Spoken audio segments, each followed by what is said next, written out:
12월 14일이었습니다. 당시에 그 탄핵안이 통과되고 난 다음에 국민의힘은 의원총회를 열었습니다. 당시 아마 예결위장에서 의원총회를 열었죠. 당시에 그 의원총회장에서 있었던 생생한 이야기들이 녹취가 다 돼서 이 녹취록이 어제 JTBC가 전부 다 공개를 한 것 같습니다. 근데 저는 참 이해할 수 없는 게요. 자, 우선 이게 지금 탄핵이 가결되리라는 것은 뭐 언론도 그렇고 모두가 다 예상했던 상황 아니겠습니까? 그런데 탄핵안이 가결됐다고 해서 당시에 국민의힘 의원들이 막 흥분하고 한동훈 대표 데리고 오라고 그러고, 저는 이게 예측을 전혀 못한 것도 아닌데 이미 상황이 그렇게 되어가고 국민의힘에서 이미 벌써 8명이나 되는 사람들이 공개적으로 찬성하겠다고 이야기를 했고 이미 다 예견됐던 건데 왜 이렇게 난동이 벌어졌던 겁니까? 그러니까요. 그 당시에 탄핵소추안 가결은 충분히 예상할 수 있었던 거고, 그래서 그 표결 전날에 권성동 원내대표가 뭐라고 얘기했습니까? 네. 당론으로 반대를 유지하더라도 그 당론에 대해서는 따라달라고 의원들에게 호소하는 수밖에 없다. 네. 라는 워딩이 분명히 있었죠. 그리고 내일 표결 이후가 중요하다라고 또 권성동 원내대표가 직접 언명을 했었습니다. 네. 그 정도로 사실은 탄핵소추안 가결은 뭐 정치를 조금 볼 줄 아는 사람이면, 내부 정보가 있는 사람이면 누구나 가결을 유력하게 예상할 수 있는 상황이었고, 네. 그런데 그 가결 이후의 의총 내용이, 저도 어제 그 녹취가 보도된 걸 봤는데 정말 뭐 제가 들었던 것 이상으로 분위기가 훨씬 더 격해서 네. 굉장히 깜짝 놀랐고, 어떻게 보면 일종의 그 답정너식 의총이 아니었나, 저는 그런 생각마저 들었습니다. 그러니까 네. 당론으로 탄핵 반대를 정해놓고 어차피 가결이 될 거니까 그 다음에는 한동훈 대표에게 그 당론으로 부결을 하는 것을 막지 못한 그런 책임을 돌리려는 어떤 그런 구상이 있었던 것이 아닌가, 네. 그런 생각이 들 정도로 의총의 분위기가 대단히 과격했다. 그래서 사실은 그날 의총에서 그 박정화 비서실장이 그 자리에서 사퇴한다 그랬잖아요. 네네. 그것과 관련돼서도 많은 오해가 있었던 것 같아요. 글쎄요. 이제 예. 그러니까 우리가 그냥 뭐 박정화 비서실장이 본인이 그냥 사퇴가 그냥 뭐 나 이제 그만한다 이게 아니라 그때 상황이 있었던 것 같습니다. 우선 이날 보니까요. A 의원이 제일 먼저 이런 이야기를 했습니다. 의총 과정을 거치고 당대표 자격으로 의견 표명하시는 게 맞지 않습니까? 라고 이야기를 하니까요. 한동훈 대표가 의총이라든가 이런 차원에서 얘기한 것이 아니고 당대표로서 의견을 얘기하는 것이다. 이게 뭐냐면 당론으로 이제 반대하는 거, 이게 내 당대표 개인으로서 이제 의견을 표명한 것이다 라고 이야기를 하니까요. B 의원이 있습니다. 이 B 의원은 여러분 아마 잘 아시는 의원입니다. 비례대표 의원이고요. 조금 잠이 많으시는 분이에요. 자, 이분이 이렇게 이야기를 합니다. 저는 한동훈 대표님이 더 이상 당대표를 수행하는 것은 불가능하고 부적절하다고 생각합니다. 이 자리에서 그만두셔야 된다고 생각합니다. 이 생각을 아주 오래전부터 해왔습니다. 누구 때문입니까? 탄핵안이. 누구 때문입니까? 이렇게 이야기를 해요.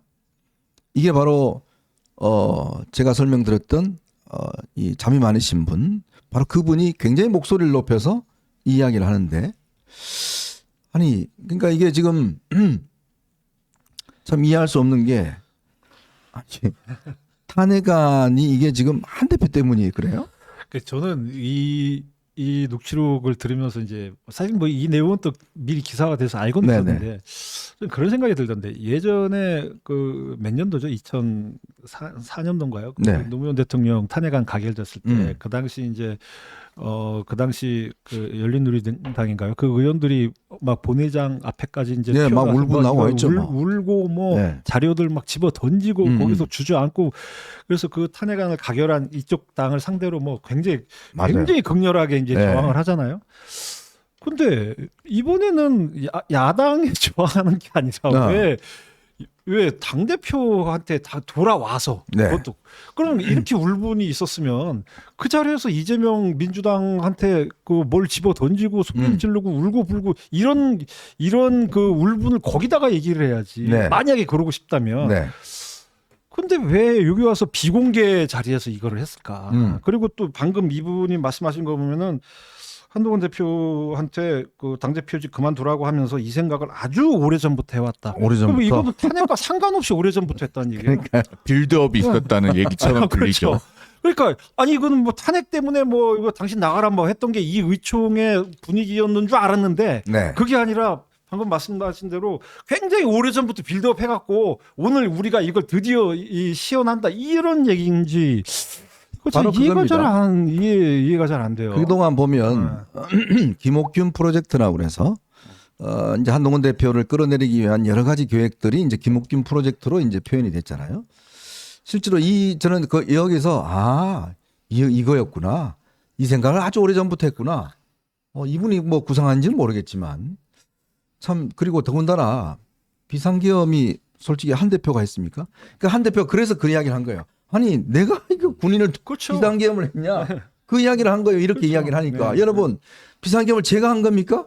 라고 이야기한 이야기가 이 탄핵안이 마치 우리 윤 대통령은 아무 일도 안 하고 참 잘하시고 계신데 한동훈 대표가 선동해서 탄핵안이 통과됐다. 이렇게 지금 이야기하는 거죠. 그러니까요. 이게 사실은 이 녹음 파일, 녹취록이 공개되기 전에는 한동훈 대표가 했다고 하는 일부 멘트만 언론에 활자화돼서 보도됐잖아요. 그러니까요. 제가 비상계엄을 했습니다. 네. 이러면은 마치 굉장히 무책임하고 의원들에게 공격적으로 반응한 것처럼 읽혀요. 그런데 맞아요. 이 녹취록이 나오고 보니까 이제 그런 발언을 하게 됐던 전후 맥락도 파악이 되고 얼마나 그 상황이 억울하고 답답했으면은 제가 비상계엄을 한 게 아닙니다. 그런 네. 얘기를 하게 됐을지 이제 이런 부분이 조금 하나씩 확인이 되는 것이죠. 네. 자.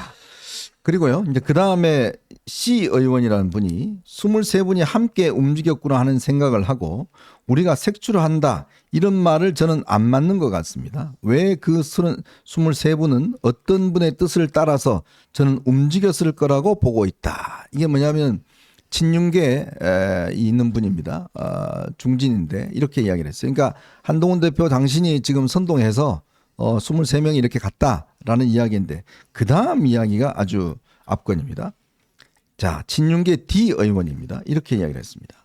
당대표 사퇴 촉구결을 해야 되겠습니까? 인사에 관한 것이니까 비밀투표로 진행하겠습니다. 바로 이분이 제가 듣기로는 권성동 원내대표였습니다. 자, 당대표 이 불심한 인사에 관한 것이니까 비밀투표를 진행하자. 본인이 분명하게 이야기를 했어요. 자, 한동훈 체제를 흔들지 않겠다. 가는 게 좋겠다라고 했는데 그날에 그리고 한동훈 대표 나갈 때 뭐 본인이 기자회견장에 옆에 있으면서 배웅도 하고 해줬잖아요. 근데 정작 알고 보니까 그 현장에서 인사에 관한 것이니까 비밀투표를 진행하겠다라고 이야기를 한 사람이 바로 권성동 원내대표였습니다. 즉 이날의 이런 반란은 이 이야기만 놓고 보면 결국은 한동훈 대표를 쫓아내기 위한 그런 어떤 조직적인 움직임. 저는 그게 있었지 않나 싶어요. 이게 그 조직적인 움직임이 며칠 전부터 계속 있었고요. 그러니까 이제 여기서 이런 쪽으로 의견이 모아지고 이게 네. 참 심한 표현으로 쓴다면은 뭐 한량이 없지만 어쨌든 그런 아주 그 폭압적인 분위기가 형성이 됐다라고 하는데 네. 저는 이날 이걸 보면서 어떤 생각이 드냐면 또 이제 뭐 계속 그 내용을 말씀하시겠지만 뒤에 가면 그게 있잖아요. 험한 말을 하잖아요. 네, 있어요. 예, 뭐 또라이다. 또라이다. 저런 놈을 네. 뭐 이런 식의 표현을 네. 하잖아요. 그래서 제가 이걸 보면서 뭘 느꼈냐면 이 국민의힘에서는 그 대표가 그 지난 6월 말에 전당대회에서 대표가 된 이후에 대표를 중심으로 뭔가 일이 돌아가는 조직이었나. 또라이 저런 놈 이런 표현을 아주 쉽게 쓰는 네. 당 대표한테 그럼 저도 그 정당 출입 기자 굉장히 오래 하고 기자 생활 오래 해봤지만 보다 처음 봤어요. 네. 이건 좀 제가 그 듣도 보도 못하는 얘기고. 네.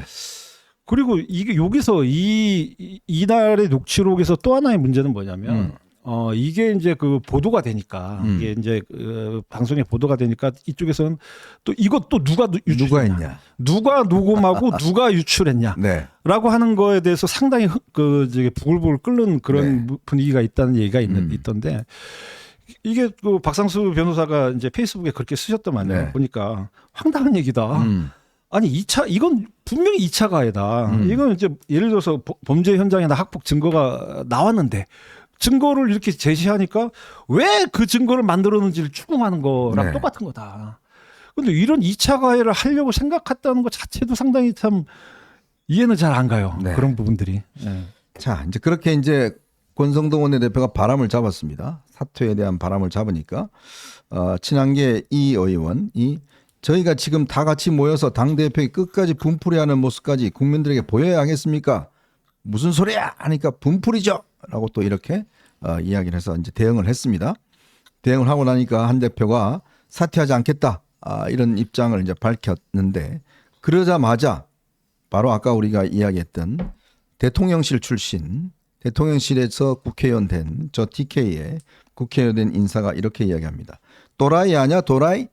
이렇게 이야기를 했고요. 또 충청 지역에 있는 한 친윤 의원은 저런 놈을 갖다가 법무부 장관을 시킨 윤석열은 제 눈 지가 찌른 거야 라고 이야기를 합니다. 참 이 당대표에 대한 뭐 일말의 어떤 뭐 예의나 이게 정말 찾아볼 수 없을 정도로 이런 이야기. 그러니까 이게 보면요.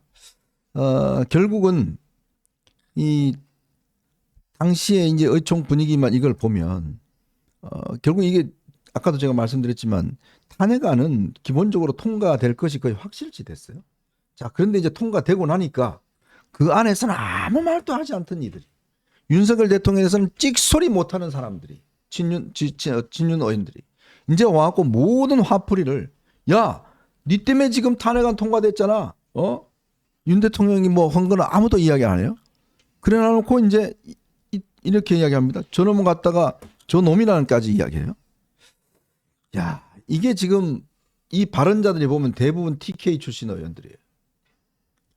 그 오늘 국민의힘 출입 기자방에요. 네. 오 의원님 명의로 그 이 JTBC 보도에 대한 반박문이 올라왔어요. 아, 그렇습니까? JTBC 보도하고 그다음에 그 동아일보 보도 중에 그 탄핵 찬성한 의원에게 귓속말로 배신자라고 속삭였다고 하는 그 보도. 네. 그 두 건의 보도에 대해서 반박문이 자, 올라왔는데 그거 한번 볼까요? 그 이상휘 의원이 미디어 특위 위원장입니다. 본인이 저렇게 입장문을 냈어요. 예, 계속 말씀하시죠. 그 이상 의원의 반박문을 보면 저는 이제 직업이 변호사다 보니까 네. 어떤 글이든 뭐 SNS든 간에 올라오면은 거기에 어떤 내용이 있는지도 유심히 보지만 네. 어떤 내용이 없는지도 유심히 봅니다. 보면은 이제 JTBC 보도 중에서 물병을 던진 사람이 있었다라고 네. 하는 내용이 있었잖아요. 네. 그건 누가 꾸며낸 얘기다 이렇게 지금 올라와 있습니다. 네. 그런데 그 외에는요. JTBC 보도에 다른 내용을 반박하는 부분이 없어요. 네. 그 얘기인즉슨 그러면 JTBC 보도를 꼼꼼하게 검토를 해봤을 거 아니겠습니까? 저기 보면 물병은요 또 그렇게 이야기를 해요. 누가 땅바닥에 이렇게 내리쳤다고 그래요. 그러니까 던진 거하고 땅바닥에 내리친 거. 아니 당대표가 앞에 있는데 땅바닥에 내리치면 그게 던진 거지 뭡니까 그게. 그러니까요. 아무튼 그 물병을 던졌다는 부분은 아주 그 몇 달락을 할애해서 부인을 하고 있는데 네. 그 외의 내용에 대해서는 일절 언급이 없어요. 저는 그 부분을 굉장히 유심히 봤거든요. 네. 그러면 저런 그 오보라고 주장하면서 반박문을 쓸 때는 꽤 나름의 정밀한 검토를 거쳐서 글을 쓰셨을 것 아니 아니겠습니까? 기자가 뭐 이야기 만들어낸 사람입니다. 그러니까요. 네. 나머지 얘기는 그러면은 맞다는 것처럼 보입니다. 네. 저 글을 보면은. 그리고 저는 그 물병 내리치신 분 뭐 누구신지 모르겠지만 네. 본회의장에서는 어떻게 그렇게 감정 절제를 잘 하셨는지 모르겠습니다. 네. 아까 그 2004년 노무현 전 대통령 탄핵 때 말씀하셨잖아요. 네. 그때 막 그 열린우리당 의원들은 울고 불고 그 정동영 의원 막 서류 던지고 그때 그다음 임종석 뭐 그냥 내리치고 뭐 그렇죠. 했죠. 앞에 나가서 뭐 김근태 의원 등등 네. 다 막 무릎 꿇고 눈물 흘리고 막 그랬었는데 사실 그 국민의힘 의원들 중에서 그렇게 하신 분들 없잖아요. 그렇죠. 다 그냥 조용히 퇴장하셨죠.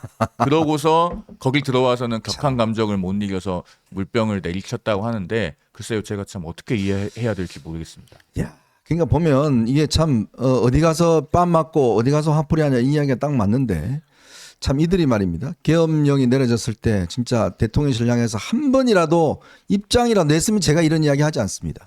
한 번이라도 대통령에 대해 잘못됐다는 이야기했으면 제가 이야기하지 않습니다. 제가 아까 말씀드렸잖아요. 아까 레비츠키 교수 소개드리고 제가 오늘 칼럼에서도 이야기했는데 정말 보수의 이 씨를 말린 적은요 윤석열 대통령이에요. 지난 40년 동안 정말 보수가 힘겹게 쌓아놓은 모든 것들을 한순간에 다 불사질러 버렸습니다. 자, 그런 사람에 대해서는 한마디의 이야기도 하지 않고 지금 탄핵안 통과됐다고 그거를 지금 한 대표한테 끌어내린다? 저는 이제 이거는 어제 나온 뉴스고요. 네. 그제인가는 또 그게 나왔죠. 계엄 당일날 단톡방이 나왔죠. 네. 단톡방이 나오면서 네. 그날에 이제 아주 긴박했던 그 네. 의원들끼리 이제 그 얘기가 나왔던 그게 여러 언론에 그 원본이 나왔죠. 맞습니다. 원본이 네. 쭉 나오면서 근데 그거를 보면서 제가 느낀 건 뭐냐면 이게 상당히 그 여러 차례 대표가 뭐 우재준 의원이나 박정아 의원이나 그런 이야기를 아니면 하잖아요. 주진우 의원 통해서 왜 대표는 그 단톡방에 들어갈 수가 없잖아요. 네. 의원이 아니니까. 그래서 이제 옆에 서 있는 이제 그 의원들을 통해서 계속 이제 뭐 이게 고지를 합니다. 빨리 들어와라. 빨리 본청으로 들어와라. 뭐 하라. 그런데 그거 보면은 그걸 딱 보면서 네, 알겠습니다. 빨리 가겠습니다라는 대답을 한 사람은 아무도 없어요. 네, 맞아요. 아무도 없고. 그런데 그 와중에서 이제 그 추경호 원내대표의 비상의총 장소가 계속 바뀌는 그게 또 있어요. 네. 그게 나와서 그러면 나오면은 또 한 대표는 아, 지금 민주당은 담을 넘어서라도 들어오고 있다. 빨리 와라. 그런데 또 문자 공지를 하는 게 보면은 당사 3총으로 오라고 또 그 새벽 3시 새벽 0시 3분에 또 나와요. 네. 그러면 또 이제 그 당대표가 본회의장으로 모두 모이라고 0시 10분에 또 얘기해요. 그런데 또 어떤 또 친윤 의원은 또 뭐라고 대답하면 당사로 오세요. 이렇게 또 대답을 해요. 네. 아니 근데 이게 저는 이게 보면은 사실 그때도 10시 반에 계엄 선포가 됐을 때 많은 국민들이 그걸 보면서 야 이거 빨리 국회에서 이게 계엄 해제 의결이 되느냐 표결이 되느냐 그게 이게 이제 그 정상적으로 잘 진행이 될까 이걸 모든 국민들이 주시하고 있었던 그렇죠. 시간입니다. 네. 그러면은 우리가 상식적으로 다 알잖아요. 그거 국회의원이 아니더라도 다 아는 건데 그럼 빨리 본회의장 가서 본회의를 열어서 이거를 빨리 그 계엄 해제를 할 수 있는 표결에 의원들이 동참하는 게 이거는 정상적인 과정인데 그 뭐 담을 못 넘겠느니 뭐 민주당 지지자들이 뭐라고 그랬다는 거 아니에요? 막아 쓰느니 뭐 욕했다고 못 갔다는 거 뭐 아니에요? 욕해서 못 들어가겠다느니 뭐 맞아서 못 들어간 것도 아니고 욕해서 못 들어갔다. 아 이걸 또 당연히 그 당사가 아니라 그 본회의장에서 그 의총 열리려고 지금 그 의원들 모이고 있는 거 네. 다 알았을 텐데 그것도 거기 자꾸 거기가 있겠다고 그러면은 과연 이분들이 또 나중에 와서 그런 얘기를 하죠. 야 계엄은 뭐 잘못된 거지만은 탄핵은 뭐 안 돼 뭐 이렇게 얘기하지만 저는 원천적으로 계엄을 막으려고 했던 의지가 그 순간에 있었나라고 하는 게 좀 의심스러운 그 내용들이에요. 네. 그 단톡방 내용이. 맞습니다. 예. 근데 이것도 마찬가지. 이 단톡방이 또 공개가 되니까 또 이 친윤 쪽이나 이쪽에서는 누가 공개했냐, 내지는 또 뭐 이게 편집을 했다, 뭐 이렇게 얘기하는데 나중에 보니까 뭐 편집된 것도 없더만요. 뭐 보니까 뭐 이거 다 그냥 그 있는 그대로 나온 거지. 그래서 뭐가 자꾸 나오면은 이거 누가 했냐, 뭐 이거를 추궁을 하는 게 좀 버릇처럼 돼 있는 것 같은데 그날의 진실이 알려지는 게 알 권리에서 중요한 거지 이게 나오는 게 뭐 창피한 거라고 생각하면은 약간 좀 문제가 있지 않나라는 그러니까요. 느낌이 있어요. 이게 그 제가 모 친윤 의원이 기자들 만나서 그런 이야기를 했어요. 왜 그랬냐 그러니까 아니 당 대표가 말이야 왜 우리한테 지시해? 지시라는 그 말이 기분 나빠서 안 갔대요. 정말 기가 막힙니다 진짜. 아무튼 근데 그날 말이죠 송 변호사님. 네. 전 지금도 이 해결되지 않은 의문은 왜 추경호 원내대표는 저 단톡방에서 글을 남기지도 않고 계속 문자로만 날리고 그리고 왜 원내대표실에 당시 원내 부대표들하고 본회의장에 안 가고 계속 있었던 겁니까? 도대체 추경호 원내대표는 뭐 했던 거예요? 그러니까 저도 좀 해소되지 않는 의문들이 몇 가지 있는데요. 일단 제가 그날 그 당사에 거의 한 세 손가락 안에 빨리 들게 도착한 정무직원자 중에 한 명이거든요. 제가 그날 본 그 계엄의 밤의 상황을 한번 쭉 설명을 드리면 그리고 아는 범위에 대해서 일단 한동훈 대표는 그 계엄을 속보를 접하고 처음에는 못 믿었다고 하더라고요. 네. 뭐 일보를 접했을 때는 누구나 다 우리 못 믿었잖아요. 그런데 어쨌든 그 라이브를 보고 1분 만에 차를 유턴해가지고 국회 쪽으로 왔다고 합니다. 네. 그리고 이제 국회가 봉쇄됐잖아요. 그래서 이제 본인도 당사로 왔고 당사로 집결하라고 그 연락을 받아서 저도 그날 택시를 타고 불이 났게 당사로 갔습니다. 네. 제 영수증이 10시 59분에 찍혔더라고요. 그래서 당사에 제가 아마 11시 정각쯤에 들어갔을 거예요. 아마 세 손가락 안에 빨리 들게 도착한 당직자 중 하나인데 그 다음에 이제 한동훈 대표가 11시 5분쯤에 당사에 도착을 합니다. 그리고 그 1층에서 그 당사 1층에 와서 대기하고 있던 기자가 있었어요. 그렇죠. 당시에 저희 당의 주요 당직자 한 분하고 당사 인근에서 만찬을 하다가 이 계엄 속보를 보고 당사 1층으로 뛰어온 거예요. 그래서 거기서 대국민용 그 SNS 영상을 찍습니다. 네. 그 기자 폰카로 그걸 찍고 이제 한동훈 대표가 위로 올라와요. 음. 그래서 그때 이제 당 대표가 오고 그 다음에 서범수 사무총장, 뭐 장동혁 수석 최고위원, 뭐 수석 대변인 등등 해서 국회의원은 한 5분 정도 모여 있는 상황에서 일찍 도착한 사람들하고 당사 5층 대표실에서 한동훈 대표가 2, 3분 정도 굉장히 빠르게 본인이 파악하고 있는 상황을 정리를 해줬습니다. 그때 일성으로 뭐라고 했냐면은 지금 최대한 빨리 국회로 가야 한다. 지체할 시간이 없다. 이게 일성이었어요. 네. 정확한 판단이었죠. 그다음에 했던 말 중에는 이재명 대표는 담을 넘으려고 할 거다. 이것도 맞았습니다. 그다음에 그때 했던 얘기가 이제 그리고 나도 체포하려고 할 거다. 그런데 그러면 그것도 감수. 이렇게 얘기했다는 것은 뭐 제가 다른 데서도 그동안에 몇 번 네, 말씀드렸습니다. 그게 이제 한 11시 15분경이에요. 그리고 나서 한동훈 대표가 당사 3층으로 이동을 해서 추경호 원내대표하고 그 당사 최고위 할 때 쓰는 그 회의장 안에 들어가서 잠깐 얘기를 나눕니다. 아. 그때 몇 명의 국회의원들이 더 있었어요. 네. 안에 들어가신 분이. 그리고 신기호 부총장까지는 안에 들어갔고 저는 바로 문 밖에서 그 얘기를 들었습니다. 문가에 서서 얘기를 들었는데 당시에 이제 한동훈 대표가 그 아마 그 대화를 하기 직전이었던 것 같은데 추경호 원내대표가 스스로 밝히기를 11시 20분쯤에 대통령하고 통화를 했다고 했어요. 그렇 11시 20분. 11시 20분쯤에. 그건 언론 보도로 이미 다 네네. 나왔잖아요. 그러면 아마 그 직후에 두 분이 대화를 한 것 같은데 그때 이제 한 대표가 요구를 한 게 일단 계엄 해제 그 요구 결의를 위해서 최대한 빨리 국회로 가야 된다.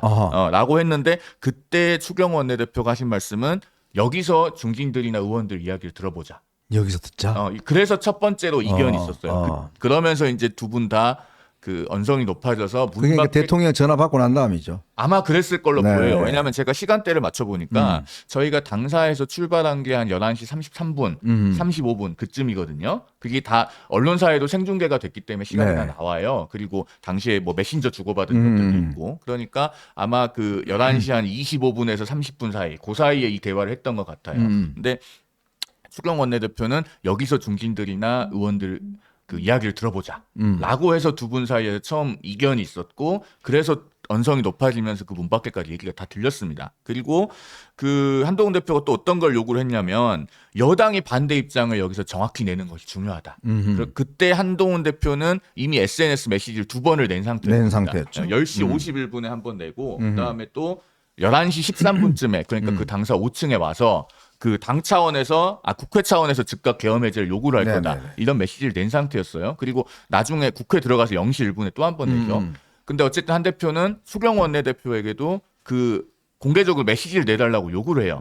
그랬는데 추경호 대표는 어차피 당대표가 했으면 되는 거 아니냐 이러면서 그거 내는 거에 대해서 소극적이었어요. 그래요? 그래서 또 의견 충돌이 있었고 그다음에 이제 그 당사에서 나와서 국회로 이동을 할 때도 당시에 이제 뭐 당대표, 사무총장, 최고위원 등등해서 쭉 줄 서가지고 한꺼번에 갔잖아요 국회로. 네네. 그래서 그 국회 도서관 쪽에 일렬 종대로 통과하는 회전문으로 줄 서서 들어갔죠. 그때 이제 추경호 원내대표는 같이 이동하지 않고 다른 경로로 이동을 하셨습니다. 어떻게 이동하셨는지까지는 제가 정확하게 모르겠어요. 네. 국회로 들어간 건 맞으니까. 하지만 그 대열에 같이 합류해서 가지는 않았습니다. 그다음에 국회 들어가서도 사실은 두 분의 의견은 많이 달랐던 것 같아요. 왜냐면은 그 이제 0시 1분에 한동훈 대표가 저는 본회의장 안에 있습니다. 이러면서 뭐 군경은 그 반헌법적인 계엄에 동조하고 부역하면 안 된다. 이런 SNS 메시지 올리잖아요. 그렇죠. 그때도 국회에서 그 의결 정족수가 충족되지 않은 상황이 있어요. 150명이 모일 때까지 계속 기다리는 상황이었거든요. 그래서 0시 29분쯤에 우원식 국회의장 쪽에서 추경호 원내대표한테 전화를 합니다. 그러면서 약 1시간 뒤, 그러니까 1시 반쯤에 본회의를 개회를 하겠다. 아하. 사실은 그때 1시가 급한 상황이었잖아요. 네네. 알고 보니 계엄군이 국회로 계속 진입하려고 하는 상황이었습니다. 그런데 추경호 원내대표는 1시간은 빠듯하다. 국회의원들을 모으기 위해서 시간을 더 줘야 된다. 이렇게 했다고 해요. 그리고 0시 38분쯤에도 또 한 번 통화를 합니다. 그러면서 그 너무 급하지 않습니까? 저희가 들어갈 시간을 줘야 하지 않습니까? 이렇게 얘기했다고 하는 게 추경호 원내대표 쪽 설명이에요. 그런데 이런 내용을 한동훈 대표는 사전에 협의한 바가 없다고 합니다. 오히려 그 당시에 그 김성원 의원을 통해서 의장 쪽에 지금 저 전자투표 준비가 안 되면 수기로라도 지금 빨리 투표해야 되는 것 아니냐라고 계속 적극적으로 독촉을 했다고 해요. 그래서 제가 드리고 싶은 말씀이 이거예요. 그 계엄의 밤에 국민의힘 국회의원 18명이 아니고 81명이 들어가서 해제 결의를 같이 했으면요. 그 뒤에 저희 당이 할 수 있는 게 훨씬 많아요. 그렇겠죠. 운신의 폭이 전략적으로 훨씬 넓어요. 예를 들면 뭐 탄핵 소추도 민주당이 빠르게 밀어붙이려고 하면 야 우리도 계엄 해제 결의를 다 같이 했지 않느냐. 좀 기다려봐라. 다른 방법도 우리가 모색해보겠다. 이게 훨씬 더 말에 힘이 실립니다. 사실은 그날부터 저희가 좀 첫 단추를 잘못 꼈다고 생각하고 네. 여기에 대해서 원내 전략이 왜 이렇게 되었는지에 대해서 아직도 그 의문을 갖고 있는 분들이 많이 있을 것이다. 네. 저는 그렇게 생각합니다. 어쨌건 참 추경호 원내대표의 행적이 굉장히 아마 좀 계속적으로 의문인 것 같습니다. 자, 오늘 그래서 한국갤럽이 정기 여론조사 결과가 나왔는데 여러 가지 하여튼 좀 결과가 조금 충격적이죠. 그렇습니다. 일단 그 갤럽 조사에서 이제 갤럽에서는 대통령 지지율은 조사하지 안 한다면서요? 네네. 않습니다. 이제 네. 직무가 정지됐기 때문에 예전에 뭐 박근혜 전 대통령 때도 그랬고요. 이제 노무현 전 대통령 때도 그랬고 이게 직무가 정지됐을 때는 대통령 지지율이 의미가 없어요. 국정 운영에 대한 평가가 의미가 없습니다. 그래서 네. 안 합니다. 근데 정당 지지도 같은 경우에는 이제 지난주에 비해서 국민의힘은 24%로 똑같은데 네. 더불어민주당이 48%로 8%포인트나 상승을 했어요. 두 배가 그러면 되네요. 이제 저 그래프에도 보이지만 거의 두 배가 보이죠. 이게 지금 민주당은 현 정부 들어서 최고치까지 올라갔고 네. 국민의힘은 최저치에서 지금 그 횡보하고 있는 상황입니다. 이게 지금 이게 좁혀지 단기간에 좁혀지기는 좀 어려운 상황이 네네. 되지 않았을까라는 생각이 듭니다. 예. 자, 그리고 이제 이게 뭐 어떤 사람들은 국민의힘이 생각보다 좀 덜 떨어졌다는 사람도 있고요. 이게요. 그 제가 이제 언제입니까? 박근혜 전 대통령 때 탄핵 전국 때를 한번 보니까 그때 보면은 그때 당 이름이 뭐죠? 뭐 하도 바뀌었어요. 새누리당이죠. 새누리당과 저쪽 저기 뭐야 국민의당이 있었죠. 네네. 예, 국민의당이 있었는데 13%였어요. 아하. 둘이 합치면은 26%. 그 정도 그러니까 지금하고 비슷해요. 이쪽 진영이. 근데 저쪽 진영은 그때도 뭐 한 40%대 중반 민주당 뭐 이게 나왔기 때문에 탄핵이 돼도 저 정도는 나오더라라고 하는 게 과거 뭐 수치에서도 확인된 바가 있습니다. 자, 근데 조금 뭐 우리가 글쎄 좀 힘이 빠지는 결과는 그러니까 정치 지도자에 대한 선호도 조사인데요. 예. 이재명이 37%로 압도적인 뭐 1등을 하고 있는 그렇죠. 반면에 예. 한동훈 대표가 5%, 홍준표 5%뭐 이렇게 나오고 있습니다. 요걸 이거는 어떻게 해석해야 될까요? 이게 뭐 제가 이제 이게 참 불행한 역사지만 네. 그 탄핵 전국이 반복되다 보니까 지난번 거가 또 참고가 돼요. 아, 예, 그러네요. 지난번 거가 참고가 되는데 2017년의 경우에 이제 그때는 탄핵 가결 이후인가 어쨌든 그 5월 대선 2달 전에 한 조사를 보면 문재인 33%, 홍준표 2%, 안철수 10%, 유승민 1%였어요. 아, 그러면 저게 이제 그러니까 작년 그러니까 박근혜 대통령 탄핵 이후에 그렇죠. 그 조사네요. 네. 근데 저걸 보면요. 저거는 제가 방금 말씀드린 것보다 이제 그 다음 시점인데 네. 4월 초를 보면 저게 나와 있죠. 안철수 35%, 유승민 4%, 뭐 홍준표 7%까지 올라가 있죠. 그렇죠. 네. 제가 얘기한 거 3월 초 거가 세 분을 합쳐도 23%밖에 안 된다. 근데 나중에 가면은 저기 지금 보면 알겠지만은 홍준표 24%, 안철수 21%, 유승민 8%까지 7%까지 올라갑니다. 근데 문재인은 거의 41%니까 그렇게 많이 안 올라가요. 그렇죠. 비슷비슷해요. 그러니까 이제 나머지 세 분을 합치면은 몇 프로입니까? 한 50% 가까이가 되지 않습니까? 그러면은 되죠. 문재인보다 더 높죠. 네. 그래서 이번에도 이게 더 그러니까 뭉쳐지면 더 높을 수 있는 가능성은 충분히 있다. 네. 그래서 지금 눈에 띄는 건 뭐냐면은 그 이재명 대표의 지지율이 37%가 나왔는데 네. 어떤 조사에서도 40% 안팎에서 더 이상 올라가지 과반수는 않죠. 없어요. 네. 과반수인데 이 정도의 충격파였으면 사실 과반수가 나오는 게 정상인데 그렇죠. 안 올라갑니다. 안 올라갑니다. 그리고 제가 저기서 저 화면을 보여드린 이유는 엊그저께인가 홍준표 대구시장님이 저렇게 얘기했어요. 지난 박근혜 탄핵 대선 때는 갤럽 여론조사는 대선 마지막까지 나는 늘 한 자리 숫자였다. 그런데 깨어보니 무려 14% 이상 틀린 가짜 여론조사였다. 네. 문재인 안철수는 근사치를 맞추는 유독 내 지지율은 그 뭐 한 자리 숫자였고 이렇게 얘기해요. 그러면서 이제 뭐라고 말씀을 하시냐면 아마 이 사실을 아는 국민은 많지 않을 것 이렇게 얘기했어요. 근데 팩트 체크를 해보니까 그렇지는 않습니다. 그렇지는 않고 홍준표 당시 후보가 4월 마지막 주에서 12% 그리고 그 5월 첫째 주에서 16% 저게 이제 마지막 여론조사예요. 네. 공표된 마지막 조사. 그러니까 14% 틀린 게 아니라 8% 틀렸어요. 8% 틀렸고 그리고 내내 한 자리 숫자는 아니었어요. 마지막에. 근데 저기서 이제 눈여겨볼 건 뭐냐면 홍준표 후보가 마지막에 급속도로 올라와요. 네.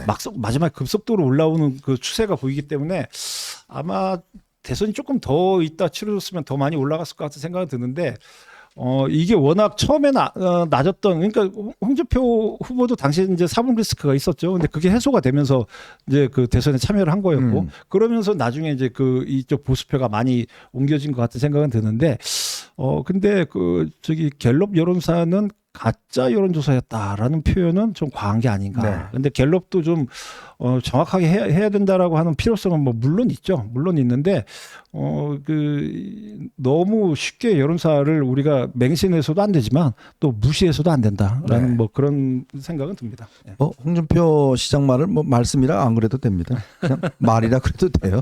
뭐 말씀까지 뭐 그렇게 알 필요는 없습니다.